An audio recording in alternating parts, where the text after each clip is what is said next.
Hey guys, Real Estate Ryan here, and here I am flipping Florida or selling Sarasota. I love it. I like coming up with things like that. But I want to tell you, I do this stuff. I do this stuff all the time. I've done it all over the country. But one of the things I noticed when people are going to go buy properties, they really have the same common problem.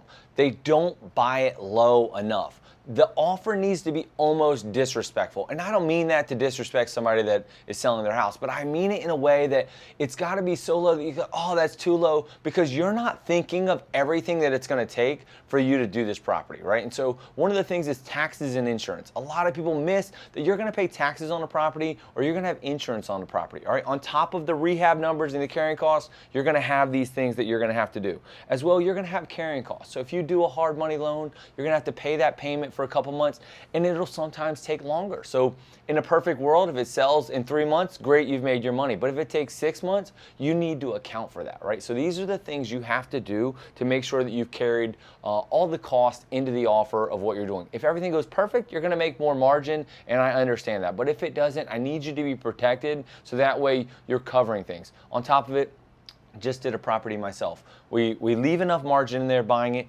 Come to find out that electrical panel needs to be done. That's an extra $1,500 to $2,000 you're going to have to pay that you didn't expect to pay, right? You go in there, you take off your roof, and next thing you know, there's plywood that needs to be done, a couple more $1,000 that has to be done. So you have to leave margin for these things when you're doing them, especially as the properties get older, right? So those offers need to be lower. On top of all of that, leave in there a market correction. If the property value is here and now it's 5 or 10% lower by the time you're done repairing it, you want to have that built in. Otherwise, you start chasing down the value, right? So you don't want to be chasing down $5,000 reduction and chasing it down. You got to stay ahead of any market corrections and still be profitable to get out of that. So that's my information for you. I want to make sure you're thinking of that. Make sure your offers are low enough to protect you.